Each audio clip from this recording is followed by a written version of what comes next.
Retour dans cette émission, l'autre journal, où nous sommes avec notre invité Théo Ananiso, il est écrivain. Voilà, nous allons parler de son œuvre C'est sur nous à feu nu. Monsieur Théo Ananiso, pourquoi ce titre à votre livre? Oui, pourquoi ce titre? Je ne sais. Bon, un feu nu, c'est un feu dont la flamme est à l'air libre, oui. Comme vous savez, une bougie ou un briquet, voilà.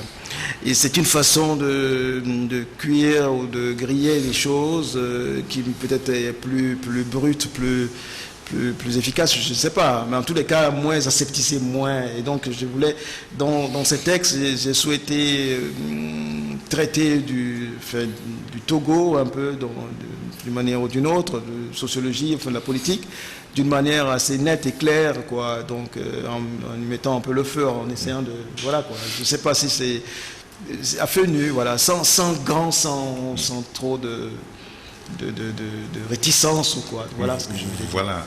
Dans À feu nuit, nous découvrons 5 essais dans ce livre et consacré surtout au Togo, et dans un essai intitulé Mauvais format, mauvais destin ou pas, ouais. Vous parlez du Togo, de la superficie du Togo, de l'étroitesse du territoire togolais, et vous pensez que cette étroitesse-là fait que le pays, il n'y a pas de grands rêves dans ce pays. Par exemple, vous décrivez le pays, cet espace à cause des soucis, des villes fantômes, des canailleries. Doit-on conclure une fatalité dans ce que vous dites dans ce livre? Le Togo, c'est un problème pour nous, pour tous les Togolais. Depuis plus d'un demi-siècle, c'est un souci.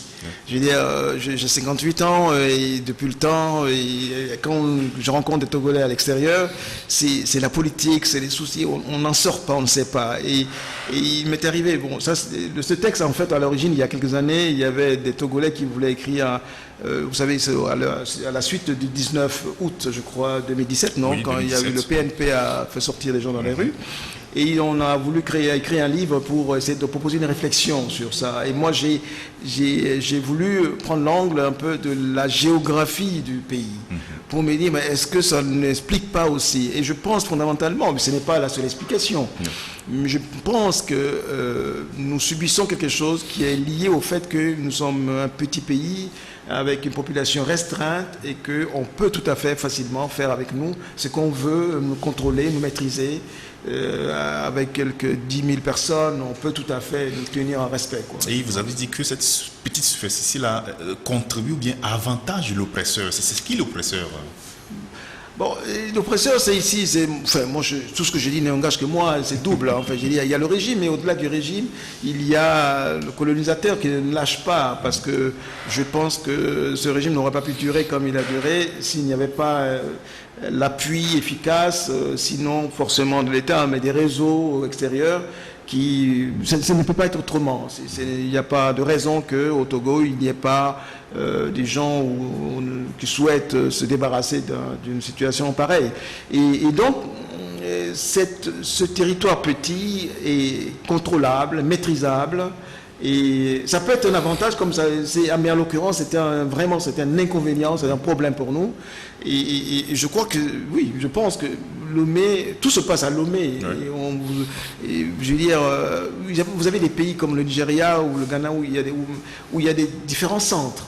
Où, vous savez, j'allais dire des métropoles un peu intérieures, où finalement, alors qu'ici tout est à Lomé, et encore Lomé aujourd'hui ça a agrandi. Moi j'ai connu Lomé qui se limitait à je veux dire, un peu au-delà du périphérie, enfin du boulevard, c'est pas plus au-delà, Tokoin maximum.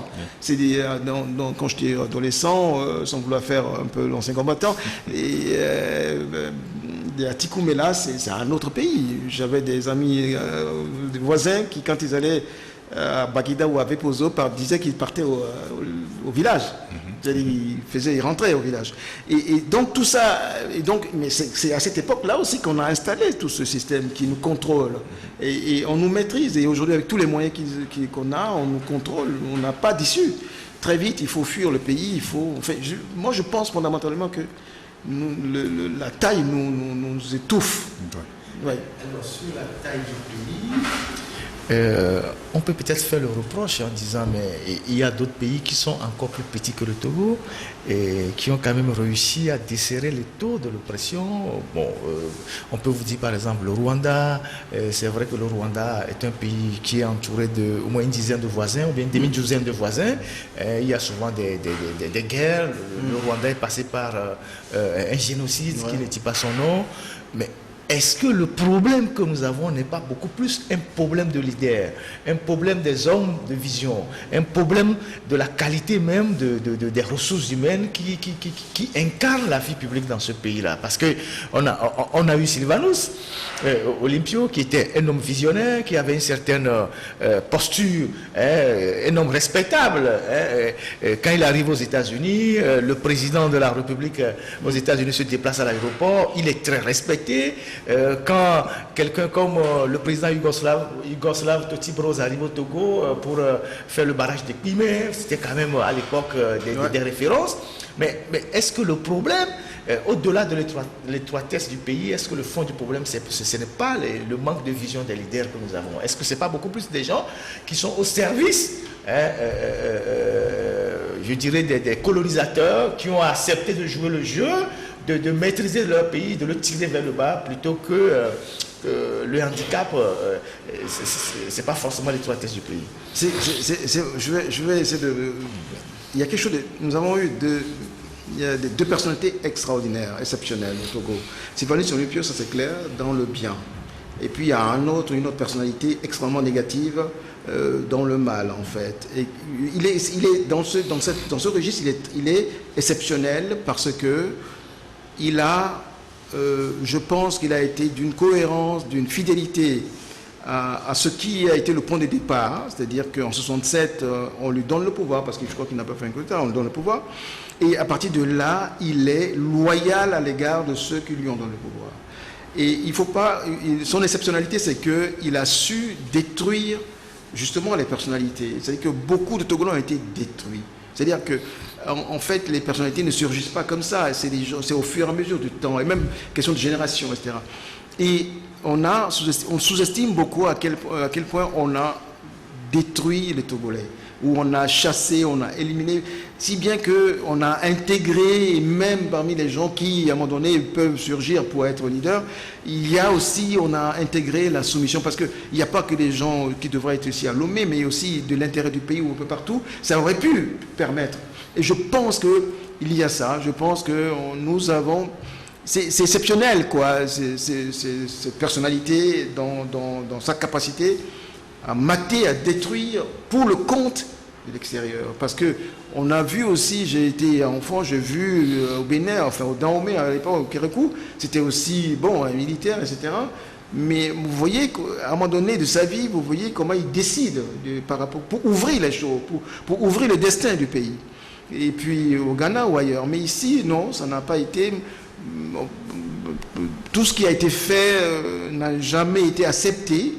Et même au-delà, même, je pense même de ce que exige ou demande le colonisateur, à mon avis. C'est ça aussi. Donc, nous avons eu aussi, étant donné la petite population qui est la nôtre, nous avons eu aussi nos hommes. Il y a des hommes aussi. Seulement, je pense que on a affaire à vraiment une très forte partie, quoi, en fait. Je crois.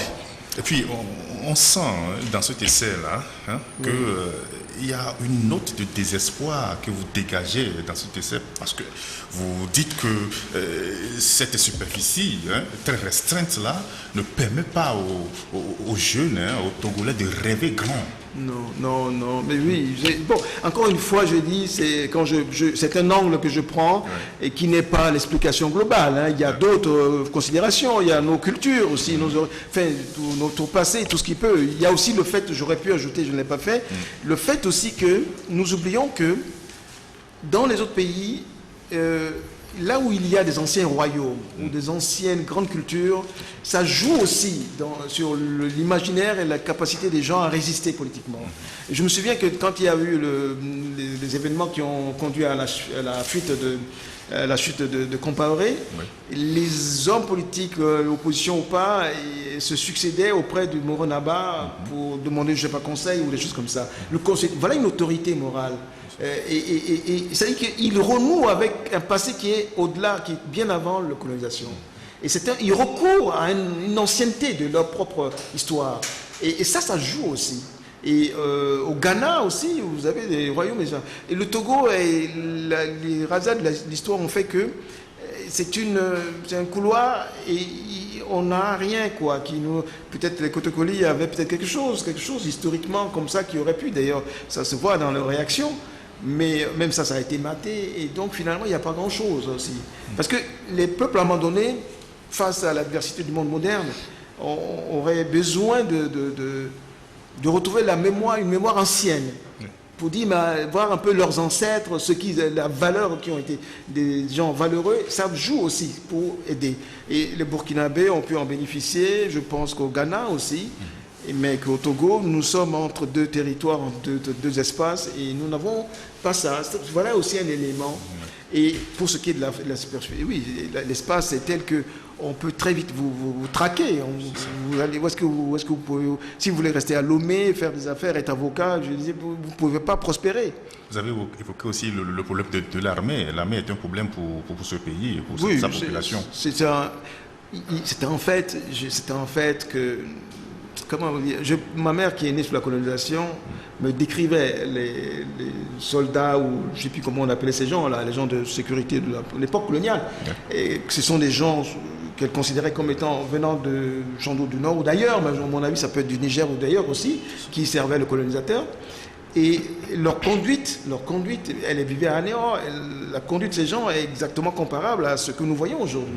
Quand je me présente par exemple à Ilakondi ou à la frontière ou ici ou là, vous voyez, ces gens ne sont pas eux-mêmes, ils ne se vivent pas comme dans une nation. Ils sont là, disons-le quand même, c'est des gens qui viennent occuper un espace et maintenir un ordre qui est un ordre qui n'est pas national, qui n'est pas le cas. Quand vous allez au Ghana, je pense qu'il y a une police nationale, parce qu'il y a un mélange, je pense, ethnique. Et ici, je me souviens, il y a un an, je devais, quand je écrire, je faisais un petit des repérages un peu dans la zone d'Anero et au-delà. Et j'étais avec une étudiante qui avait lu mon livre, qui voulait voir etc. Et donc, on voulait traverser. Et elle, moi j'étais en voiture, je devais passer là où il fallait passer, etc. Et elle devait passer. Et tout ce qu'il lui avait fallu, on lui avait parlé en kabyère. Et quand elle a répondu en kabyère, eh bien, on l'a laissé passer. C'était ça, elle n'était pas kabyère d'ailleurs non plus, mais elle savait parler ça. Je veux dire par là que c'est pas pour stigmatiser, mais je veux dire, vous voyez que ces gens, c'est-à-dire que parler ça ne peut pas être le passeport ou l'élément décisif qui permet de traverser. Je veux dire, c'est des conduites, c'est inconscient en fait, c'est des conduites d'une police ou je ne sais pas comment dire, d'occupation qui n'est pas tout à fait nationale. Et c'est un problème que nous avons. Ce qui n'est pas si... Je dis, ça peut se résoudre. Hein. C'est des humains. Il suffit tout simplement... les choses changent, on décide, on fait échange. Les gens s'adaptent. Moi, j'ai passé toute ma vie... J'ai fait l'essentiel de mon lycée à Dapan et mon bac à Kara. Et donc, je connais, j'ai des amis. Donc, là n'est pas la question. C'est juste l'usage qu'on fait, politique de cela. L'usage qu'on fait, l'utilisation qu'on fait d'une situation donnée qui fait que c'est un problème. Ça devient un problème. C'est le sentiment que moi j'ai, mais bon, je ne suis pas forcément tout le temps à Lomé, donc au Togo, donc peut-être que je ne vois pas ça d'une manière assez exacte, mais je crois que c'est ça un peu aussi. Alors, le 31 janvier 2019, un fils du pays a été empêché de rentrer au pays et nous voyons que cela vous a marqué et vous avez titré un de vos essais, La logique Boko. Qu'est-ce qui vous marque ce tome Boko, François, vous savez, je ne savais pas que ça s'appelait comme ça à l'époque, mais j'étais étudiant à Lomé, à l'université de Lomé, enfin l'université du Bénin à l'époque. C'était en 85 je crois et ils étaient enfin, un jour on a vu venir, on nous a vu vécu de l'armée, enfin on a amené deux ou trois jeunes, jeunes, ils étaient en tenue militaire accompagnés par un officier blanc et donc ils étaient ils étaient à 3 dans le coin, derrière, et ils suivaient les cours à l'école de lettres avec nous. Et bon, ça nous a marqué un peu comme ci, comme ça. Je parle d'un Togo d'avant le 90, où c'est extrêmement pénible, où même moi-même avec mon vrai nom, on était stigmatisés. Et donc, puis je suis parti, et des années après, quand je suis revenu une fois, mes amis justement de Dapan qui étaient avec moi et qui étaient restés dans le pays, on m'a parlé de lui comme étant le nouveau ministre, ou je ne sais pas ce qu'il était, enfin, il était revenu de Saint-Cyr, et lui en particulier, les autres, je crois qu'ils étaient allés quelque part à Boaké, il doit y avoir une école là-bas, où ils sont allés ailleurs, mais lui en revanche, il était parti, et il s'était montré quand même un peu insolent dans les cours à l'université. Et il était devenu ministre et je l'ai vu, donc je l'ai vu, voilà. Et ça m'avait marqué. Puis après, j'ai oublié un peu. Et en particulier, c'est le 5 février, donc 2005. J'avais été invité, j'étais à Bamako quand ça s'est passé. Et ce qu'il a fait, en plus aussi, ça a un peu eu quelques échos en Allemagne, parce que je crois qu'il était à l'ambassade d'Allemagne.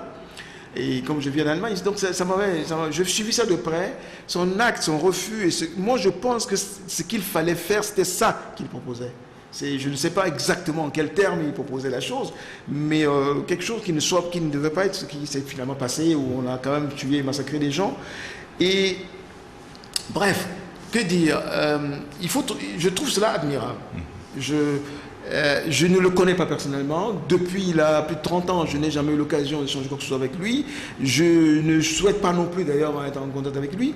Mais je veux garder donc mon propos porte sur cette décision qu'il a prise à ce moment-là, qui est une décision courageuse. Tout à l'heure, vous parliez de personnalité ou de leader. Mais voilà un acte de grand courage, me semble-t-il. Il est dans le milieu, il sait à quel point les gens sont féroces dans ce contexte. Et il a osé quand même s'opposer ou manifester son désaccord et jeter l'éponge. Quand il était ministre, il se réfugiait quand même dans une ambassade quand même. Et c'est quand même cela. Et donc, de voir que 15 ans après, il continue de payer le prix de cette volonté-là, à mon avis, heureusement pour lui, parce que d'autres qui ont été des partisans sont aujourd'hui enterrés. Donc, j'ai estimé qu'en tant qu'écrivain, on pouvait essayer de rendre hommage de certaine façon, pas de façon seulement élogieuse, mais on peut essayer de rendre hommage. Je n'ai que ça, moi, mon activité d'écrivain, et on peut aussi sublimer un peu un acte ou une personnalité. Et on n'idéalise pas quelqu'un, mais l'acte en soi, on peut, dans le cas d'un livre, le faire. C'est une façon de rendre hommage et de maintenir, parce que vous savez, il y a quand même beaucoup de gens qui ont été des gens valeureux, mais qu'on a oubliés. Dans l'histoire, depuis 50 ans, il y a des gens, même dans cette armée ou ailleurs, civils ou pas, qui ont été des gens réellement, qui ont été de grand courage, mais dont on perd la mémoire. Et c'est aussi le tort que nous devons éviter, quoi. Il faut s'arranger pour maintenir la mémoire de certaines choses. Et moi, je pense que voilà, il fallait écrire quelque chose par rapport à cet acte. Et François Bocor, tel qu'il s'était manifesté en février 2005. D'accord. Vous saluez la bravoure de l'homme. C'est vrai que jeune officier, ministre de l'Intérieur en 2004, je dis 2005, il était au parfum de beaucoup de choses. Comment est-ce que les tueries étaient planifiées? Il ne voulait pas endosser la responsabilité. Il a essayé, avec certains de ses amis, de donner notre destin à ce pays. Ça n'a pas marché. Il a décidé de partir. Et depuis qu'il est parti, il n'est jamais resté loin de la scène politique. Il a toujours essayé d'aider à réorganiser l'opposition, que ce soit en 2010 avec le FRAC, tous ceux qui montent à l'extérieur le rencontrent, il donne des conseils, jusqu'à ce qu'en 2015, lui-même, il décide de retourner au charbon, de retourner sur le terrain, il n'a pas pu rentrer. Est-ce que vous pensez que c'est quelqu'un qui a été incompris? D'abord, du camp où il a démissionné, on le considère comme un traître, mais au niveau de la classe politique en général, je parle de l'opposition, est-ce que vous pensez qu'il a été incompris? Parce que s'il avait bénéficié d'un soutien assez large à l'époque, les choses auraient peut-être tourné autrement.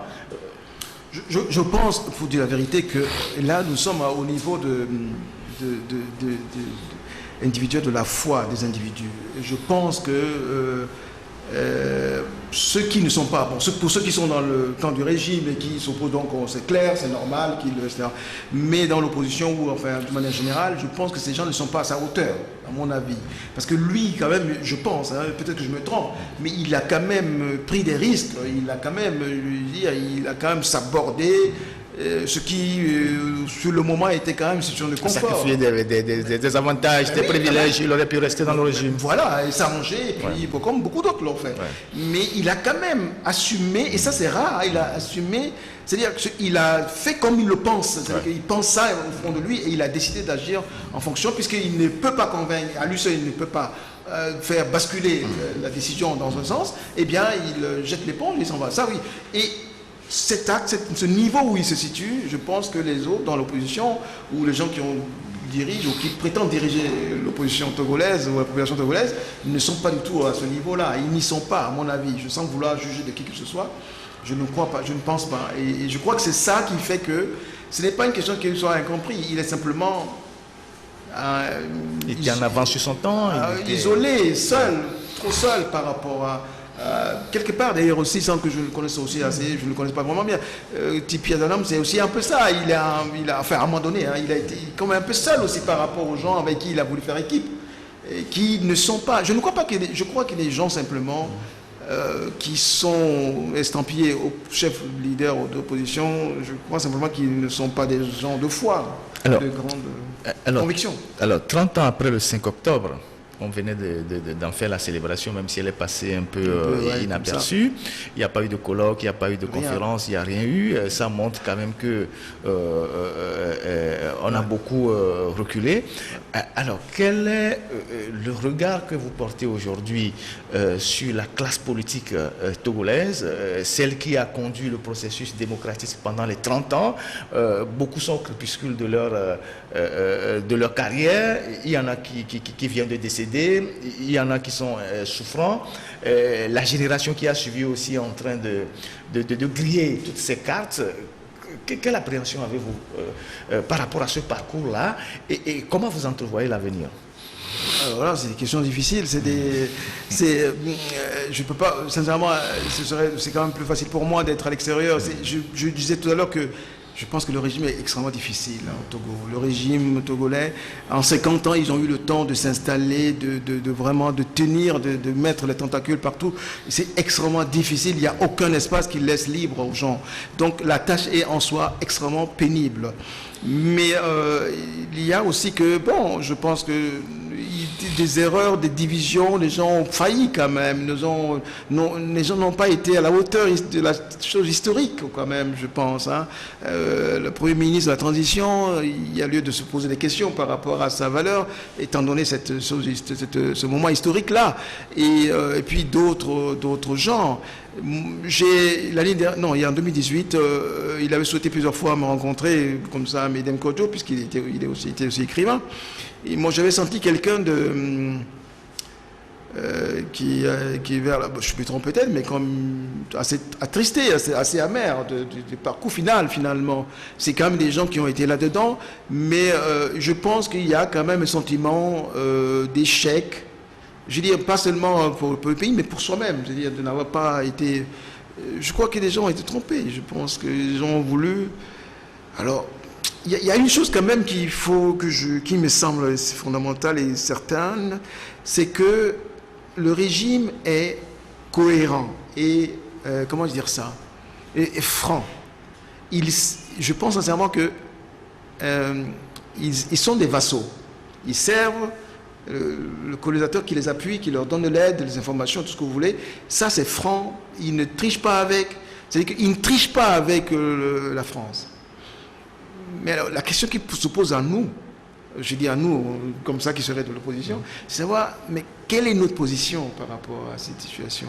Il y a un problème, il y a un non-dit de toute l'histoire de la politique togolaise depuis l'assassinat de Sylvanus Olympio, c'est que il faut savoir ceci, c'est-à-dire que l'assassinat, pour les gens, dès qu'on en parle, les gens soit pour ou pas contre, et ils disent ouais, il a fait ceci, ce n'est pas là la question, c'est fini, il y a 57 ans, c'est fini, ce qu'il a fait est devenu caduc, depuis il s'est passé des choses. Mais ce qui est valable encore pour nous, c'est le message que signifie son assassinat. Et son assassinat, ceux qui l'ont assassiné, je parle de ceux qui sont de l'extérieur, ceux qui l'ont assassiné ont voulu nous dire que vous n'aurez pas un leader de votre choix, ou un leader de votre choix qui ne nous plairait pas. C'est-à-dire que c'est ça que ça signifie. Et à partir du moment où ça, c'est clair, protester en quelque sorte pour demander à avoir l'homme ou la femme qu'il faut pour gouverner le Togo, c'est l'envoyer des gens au casse-pipe. C'est-à-dire qu'il faut poser la question de la sécurité. C'est-à-dire que le problème qui se pose avec nous, avec Sylvanus, ça s'est vu partout ailleurs, mais nous, le message, c'est que ce n'est pas tant la question d'avoir la bonne personne, parce que les gens comme Edem Kodjo, ils étaient compétents. Je veux dire sincèrement, en matière de gestion d'État, ils doivent pouvoir savoir ce qu'il faut, ce qu'il y a à faire. Mais ce qui peut les empêcher de faire aussi, c'est la sécurité. C'est-à-dire leur sécurité. Et soit vous y allez, vous faites, et c'est la mort, soit vous vous soumettez. Et c'est ça le dilemme auquel nous posons. Et je crois que sincèrement, c'est la question, en termes d'avenir, c'est cette question qu'il nous faut qu'on réponde. Une question pour l'écrivain engagé que vous êtes, avant que Isidore ne clôture cette séquence. Parlant des oppositions africaines, les projecteurs sont aujourd'hui braqués sur deux pays où il y a une extrême tension. La Guinée, oui, d'Alpha Condé, opposant historique, 40 ans contre le régime de Sékou Touré, le régime de Lansana Conté, Dadis Camara, est finalement président depuis 10 ans, qui est en train à 82 ans, qui a voulu un troisième mandat, en train de massacrer son peuple dans le silence total, y compris des intellectuels africains, des organisations sous-régionales. Vous avez Alassane Ouattara, quelqu'un qui s'est posé en victime du système en Côte d'Ivoire pendant des années, en parlant d'exclusion du nordiste, du musulman, et qu'il était vraiment porteur d'idéal, de valeurs. Il est arrivé aujourd'hui au pouvoir, à la fin de son deuxième mandat. Bon, voilà, il se présente avec des arguments tirés des cheveux. Alors, quand vous prenez le parcours de ces deux personnages aujourd'hui, et par rapport à ce qu'ils font dans leur pays, et par rapport à ce qu'ils étaient ou prétendaient être hier, comment vous appréciez tout ça, Alpha Condé? Vous savez, il y a une bonne partie des activités, je reviens à ça, en fait, c'est pas pour ramener tout à ça, mais le colonisateur étudie les hommes africains. Et ces gens-là, Alpha Condé, en fait, nous sommes victimes probablement d'une communication. On a fabriqué quelqu'un qui, en réalité, si on creuse un peu sa vie là-bas en France, à l'époque de Sékou Touré, quand c'était ça, voilà. Bon, en réalité, vous voyez, c'est-à-dire qu'en fait, il était parti très tôt jeune, comme dans un très grand lycée de Paris, donc c'est des jeunes, mais ça, vous savez, ça peut dérailler, quoi. Et Ouattara également, c'est-à-dire qu'on fabrique des gens, c'est-à-dire que à quel point, quand vous êtes en Europe, c'est à quel point on trompe les Africains.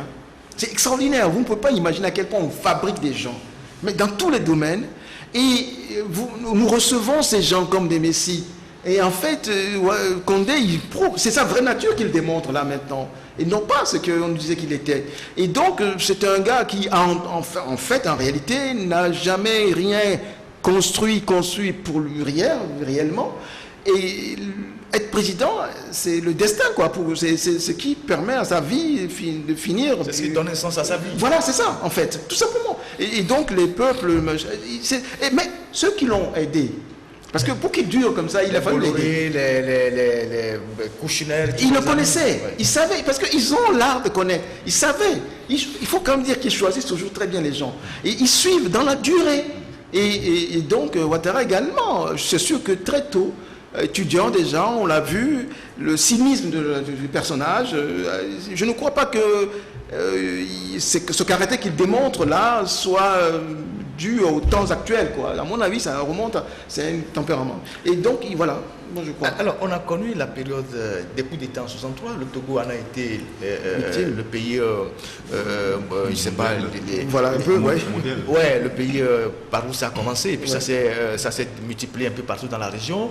Alors, on connaît aujourd'hui les pays de troisième mandat, même si nous sommes au quatrième mandat. Le Togo fait toujours office aujourd'hui de référence.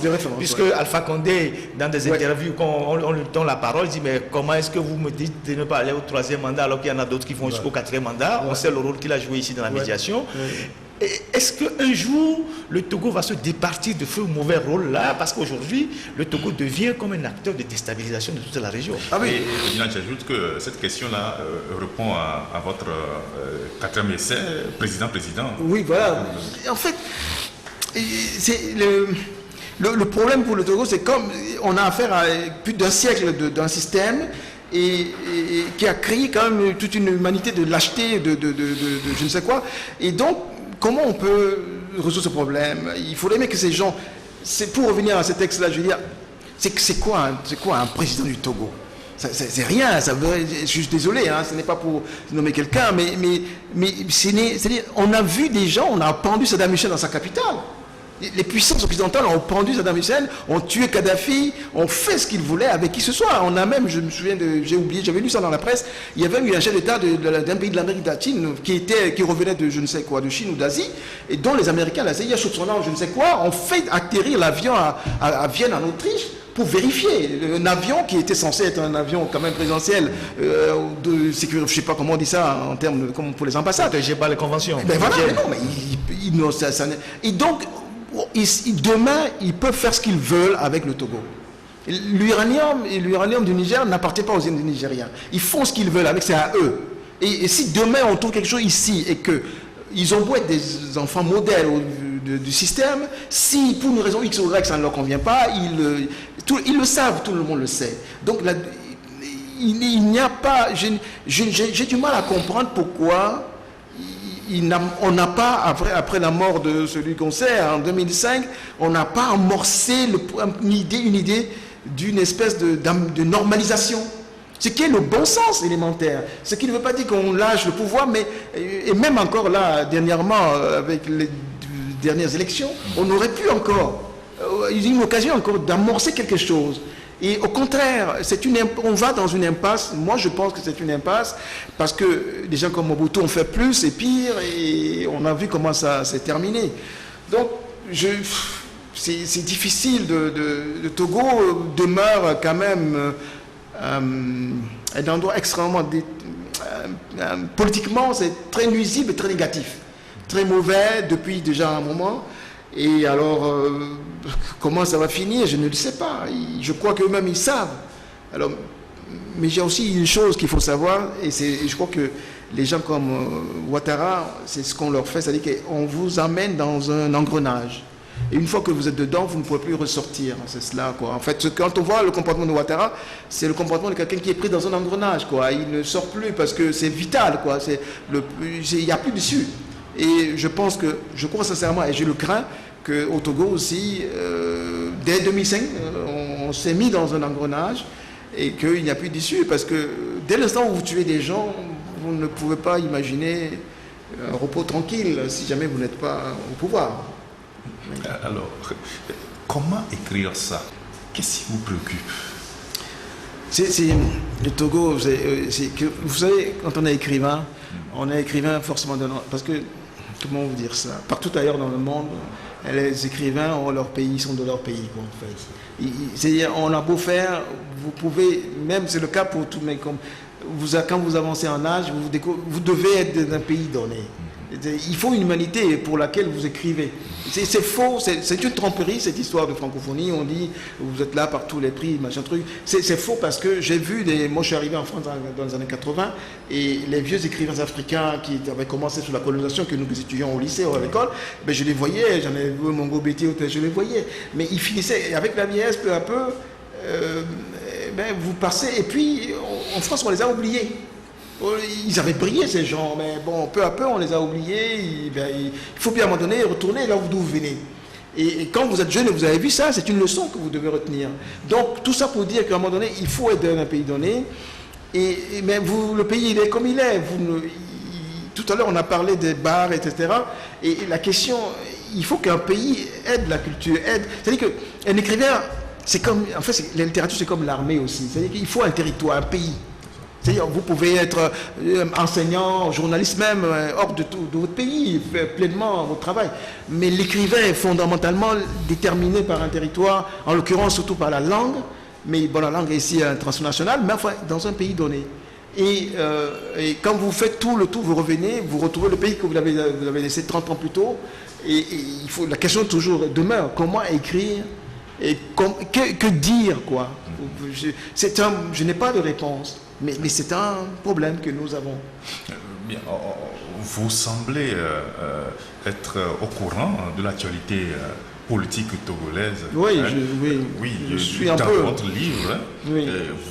C'est comme si vous doigtez cette assemblée, ce parlement, ce que les gens nomment Assemblée nationale là. Bon, vous n'êtes pas convaincu que ceux qui sont là-bas sont élus, sont des élus du peuple? Non, c'est même étonnant que des gens... c'est de la...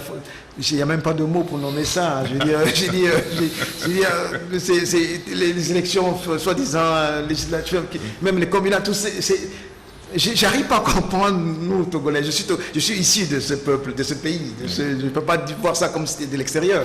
Mais j'ai du mal à comprendre pourquoi des gens font ça, quoi. Parce que ce n'est pas une assemblée. On ne peut même pas en parler avec des étrangers. Quand on me demande des nouvelles politiques de mon pays, je n'ose pas dire ces choses-là. Parce que ça ne fait que confirmer le racisme. Parce que c'est du n'importe quoi. Tout le monde le sait, quoi. Je ne sais pas quoi dire. Oui, alors, nous, on s'achemine vers la fin de cet entretien. Je pense que aujourd'hui, lorsqu'on parle de la littérature togolaise, on parle des écrivains qui sont engagés, qui trempent un peu la plume pour décrire les souffrances de la population, qui sont un peu préoccupés par l'avenir de leur pays. Vous en faites partie, il y en a bien d'autres. Et on comprend aussi que vous êtes assez pessimiste par rapport à l'avenir du pays. Est-ce que vous avez un message particulier, puisqu'on s'achemine vers la fin, à l'endroit de la classe politique, des hommes, des universitaires, des étudiants, des écrivains, bref, de toutes les couches de la société togolaise? Parce que on suppose que si nous sommes tombés dans les ravins, si les valeurs ont déserté la République, c'est la responsabilité de nous tous. Oui, non, je comprends. C'est vrai qu'il y a du pessimisme, mais en fait, vous savez, quand vous pouvez écrire et dire certaines choses, les mettre en mots, ça rentrera peu à peu dans les consciences.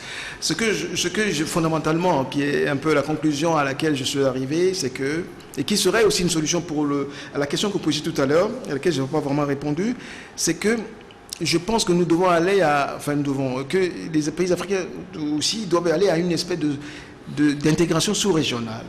C'est-à-dire, le Togo tel qu'il est n'est rien, ne pèse rien, ne veut rien, il n'y a pas d'avenir en fait. Et comme en plus les populations ou les ethnies sont quand même à cheval sur les frontières un peu à l'est ou à l'ouest, je pense que, je ne sais pas ce que font les hommes politiques, ce qu'ils peuvent décider, mais nous, mentalement et intellectuellement, nous devons intégrer l'idée de nier les frontières actuelles pour essayer d'envisager l'avenir à une espèce d'intégration du Ghana jusqu'au Nigeria, enfin ça dépend, et aussi le Burkina, ce qui ferait une espèce d'ensemble sous-régional. Alors pourquoi je dis que ça résoudrait le problème du Togo, c'est que si je disais tout à l'heure que les frontières, la petitesse, etc., profitaient donc à l'oppresseur, eh bien, si on agrandit, c'est comme un vêtement, quoi, comme je vais donner dans mon interview, on agrandit, on libère les gens, on libère les ethnies, les peuples, qui se retrouvent dans leur entité historique habituelle, mais tout en ayant un espace politique plus élargi. C'est fondamentalement mon avis, et je ne vois pas comment on peut faire autrement, parce que je veux dire, c'est ridicule d'être un ministre ou un président d'un État comme le Togo face à un pays comme la Chine ou la Russie. Je veux dire, nous avons l'espace africain pour nous. Et je veux dire, Samori Touré, il avait un empire qui dépassait tout ce qu'il y a comme morcelé aujourd'hui. Et même les gens d'Abomey avaient un espace. Donc, c'est ridicule que de penser, d'envisager le Togo comme avenir possible. Ça ne profitera qu'aux gens tels que nous le voyons. Parce que dès l'instant où ils sont d'accord pour être des vassaux, on leur donne les moyens, ils tiennent le pays. Mais un espace plus large, bien libère forcément, parce qu'il y a une logique, il y a une dynamique de l'espace élargi qui favorise les peuples et désamorce un peu je sais pas moi, tous ces dictateurs ou tous ces gens-là qui nous fatiguent depuis maintenant trop longtemps. Oui, merci beaucoup Théo Ananisso d'être passé dans l'émission L'autre journal. Vous nous avez aidé à comprendre votre livre à feu nu et c'est sur nous. Merci. Nous allons encore découvrir beaucoup de choses dans ce livre. Merci d'être passé. C'est moi qui vous remercie, vraiment sincèrement. C'est moi, je dois vous dire que je ne prends pas encore quelques secondes. Je n'ai pas tout lu, enfin, je lis sur YouTube, je ne sais pas sur vos vidéos, je ne sais pas comment je n'ai pas tout visionné, mais j'ai souvent, la dernière fois, par exemple, par rapport au problème de terre, là, ça c'est un problème puissant, je ne savais pas du tout, je n'étais pas au courant. Et donc j'apprends beaucoup en suivant vos émissions, enfin, ce que vous faites. Merci beaucoup. Ferdinand, merci d'avoir co-animé cette émission avec nous. Et à la partie technique, nous remercions les techniciens derrière les caméras et à la semaine prochaine.